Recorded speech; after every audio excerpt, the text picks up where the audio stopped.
Ringgit Malaysia, British pound sterling, euros, Japanese yen, US dollars. We've all heard of these terms in our lives and we've also experienced firsthand on using some of them. Well, what are they? Currencies. It refers to the system of money used by populations of every country in the world as a medium of exchange. Hi, my name is Adriana BINTI Adnan from TBA2423D, and in this video, I'll be discussing the impacts of currency changes on imports and exports, or in other words, the impact of appreciation and depreciation on international trade. To kickstart this discussion, the first question to ponder would be, what are the causes that lead to a change in the value of a currency of a country? The prices of currency are simply deduced by the supply and demand of home currency, otherwise interpreted as the buying and selling of currencies in the foreign exchange market. How about we take one example? Let's say when Malaysia plans to import goods and services from the United States, our country will then have to make payment in the currency of the US, which means a demand for the foreign currency. Simultaneously, Ringgit Malaysia is being supplied to the United States. So, the demand for a home currency and the value of a currency are positively related to one another, on the grounds that as the demand for a currency increases, the currency value becomes even more valuable. Meanwhile, as the demand for a currency decreases, the currency will also decrease in value. On the contrary, when Malaysia exports its goods and services to the United States will then demand for our home currency Ringgit Malaysia to pay for their purchases. In consequence, the supply for home currency would increase. The more the US imports our goods and services into their country, the greater the Ringgit Malaysia supply would be in the foreign market. So, what happens when the supply is increasing?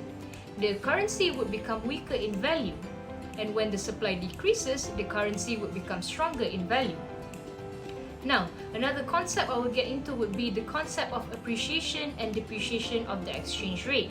In a simplified way, a country's depreciation of currency is the flip of another country's appreciation. For instance, let's say if I was to buy $1 2 years ago, it would cost me 3.89 ringgit. However, today, it would cost me 4 ringgit and 39 cents. It is clear that the exchange rate has increased. This means that the US dollar appreciates relative to Ringgit Malaysia. So, the bottom line is that the US dollar has increased in value while the value of Ringgit Malaysia weakens. Now that we've discussed the concept of appreciation and depreciation, how do these two terms affect imports and exports? Imports are cheaper when the Ringgit Malaysia is strong in value when compared to the currencies of many other nations.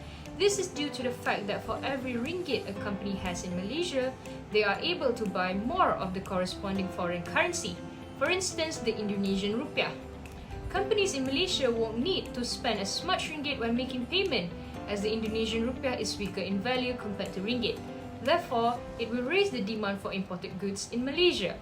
At the same time, appreciation of currency allows the citizen of Malaysia to find more reasonable prices on imported goods so that they spend less money.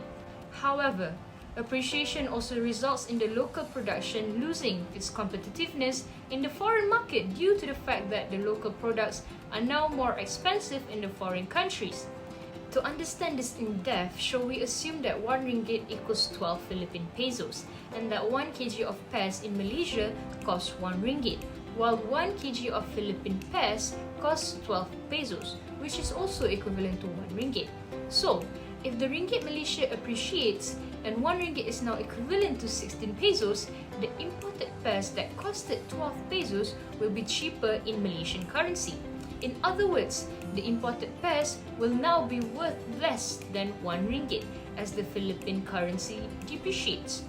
However, in the Philippines, 1 kg of Malaysian pears will now cost them 16 pesos as opposed to 12 pesos, thus reflecting a higher price for the locals of Philippines to import from Malaysia.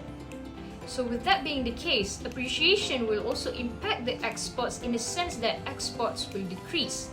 This is because the local products are expensive for buyers from countries with weaker currency value. These foreign countries that depreciate in value won't be able to buy as many Ringgit Malaysia with their currency, hence there is a likelihood of them not buying much of Malaysian products. In short, appreciation leads to a rise in imports as well as a decline in exports. which then expands the current account trade deficit.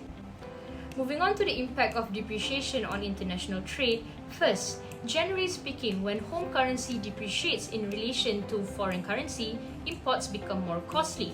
This is because as our currency reduces in value, it makes it more expensive for Malaysia to purchase products from foreign countries. Therefore, we can conclude that a weak currency results in lower imports as the locals' purchasing power for international products decreases.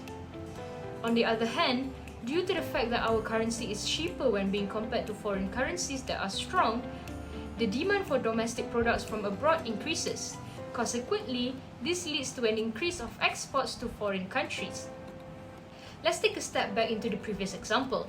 Now, I'm going to put myself in the shoes of Philippines. Malaysia demands for pairs that they are now getting at a cheaper price.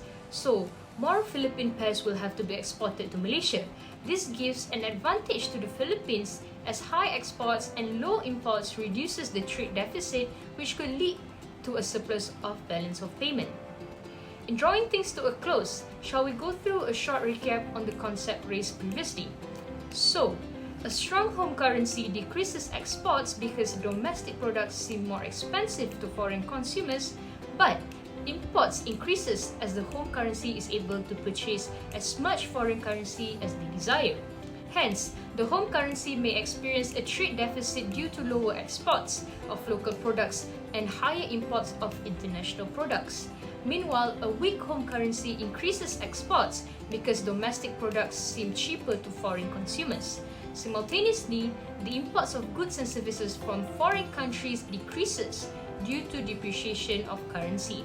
Therefore, higher exports and lower imports could cause a trade surplus for the home country.